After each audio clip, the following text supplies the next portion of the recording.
पूर्व राष्ट्रपति प्रणब मुखर्जी उन बिरले नेताओं में थे जिन्हें पक्ष और विपक्ष दोनों का सम्मान हासिल था। इसी साल 31 अगस्त को कई दिनों की बीमारी के बाद दिल्ली के आर्मी अस्पताल में उनका निधन हुआ था। इससे पहले वे कोरोना पॉजिटिव पाए गए थे। बाद में उनकी ब्रेन सर्जरी हुई थी, मगर उनकी हालत में ज्यादा सुधार नहीं हो सका और आखिरकार 31 अगस्त को उन्होंने आखिरी सांस ली थी। प्रणब मुखर्जी का जन्म 1935 में आज ही के दिन पश्चिम बंगाल के बीरभूम जिले में हुआ था। देश की उल्लेखनीय सेवाओं के लिए उन्हें सर्वोच्च नागरिक सम्मान भारत रत्न भी प्रदान किया गया था। प्रणब दा भारतीय राजनीति में एक ऐसे शख्स थे जिनका नाम विरोधी भी काफी सम्मान से लिया करते थे। उनका राजनीतिक जीवन काफी लंबा रहा, मगर इस दौरान उनके दामन पर किसी भी प्रकार के विवाद का धब्बा नहीं लगा। उनके लंबे राजनीतिक जीवन में 3 बार ऐसे मौके आए जब लगा कि वो प्रधानमंत्री बनेंगे, मगर तीनों बार वे प्रधानमंत्री बनने से चूक गए। पूर्व राष्ट्रपति प्रणब मुखर्जी के राजनीतिक करियर की शुरुआत 1969 में हुई थी। तब उन्होंने मिदनापुर उपचुनाव में वीके कृष्ण मेनन का कैंपेन काफी सफलतापूर्वक संभाला था और इसे देखकर तत्कालीन प्रधानमंत्री इंदिरा गांधी काफी प्रभावित हुई थी। इंदिरा गांधी ने उन्हें पार्टी में शामिल करते हुए 1969 में ही राज्यसभा का टिकट दिया और प्रणब दा उच्च सदन में पहुंच गए। इसके बाद वे 1975, 1981, 1993 और 1999 में भी राज्यसभा के सदस्य चुने गए। देश के प्रति उनकी निष्ठा और सेवाओं के कारण उन्हें पिछले साल सर्वोच्च नागरिक सम्मान भारत रत्न से सम्मानित किया गया था।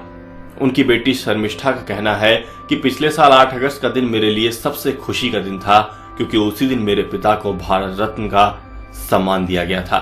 इस सम्मान को पाने के करीब 1 साल बाद गत 10 अगस्त को पूर्व राष्ट्रपति की तबीयत ज्यादा खराब हो गई और फिर अस्पताल में भर्ती होने के बाद वे वापस नहीं लौट सके। भारतीय राजनीति में अपनी योग्यता की अमिट छाप छोड़ने वाले प्रणब मुखर्जी के लंबे राजनीतिक जीवन में 3 बार ऐसे मौके आए जब प्रधानमंत्री बनते बनते रह गए। प्रणब दा की योग्यता को मनमोहन सिंह के उस बयान से समझा जा सकता है जिसमें उन्होंने कहा था कि जब मैं प्रधानमंत्री बना तब प्रणब मुखर्जी इस पद के लिए सबसे ज्यादा योग्य थे। मनमोहन ने 3 साल पहले कहा था कि मैं इस बारे में कुछ कर सकने की स्थिति में नहीं था, क्योंकि कांग्रेस अध्यक्ष सोनिया गांधी ने प्रधानमंत्री के रूप में मुझे चुना था। प्रणब मुखर्जी 1969 में तत्कालीन प्रधानमंत्री इंदिरा गांधी की वजह से राज्यसभा में पहुंचे थे। इंदिरा गांधी प्रणब मुखर्जी की राजनीतिक समझ की बहुत बड़ी प्रशंसक थी। यही कारण था कि बाद में उन्होंने अपनी कैबिनेट में प्रणब दा को नंबर 2 का दर्जा दिया था।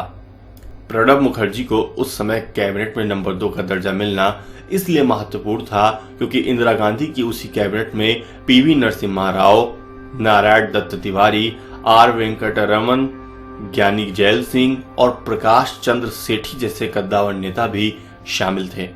1984 में 31 अक्टूबर को इंदिरा गांधी की हत्या के बाद अगले पीएम के रूप में प्रणब दा का नाम भी चर्चा में था, मगर पार्टी की ओर से राजीव गांधी को नेता चुना गया। इसके बाद दिसंबर 1984 में हुए लोकसभा चुनाव में कांग्रेस ने सहानुभूति लहर का पूरा फायदा उठाते हुए लोकसभा की 414 सीटों पर कब्जा कर लिया। बाद में प्रणब दा को कैबिनेट में भी जगह नहीं मिली और वे प्रधानमंत्री राजीव गांधी के इस फैसले से दंग रह गए थे।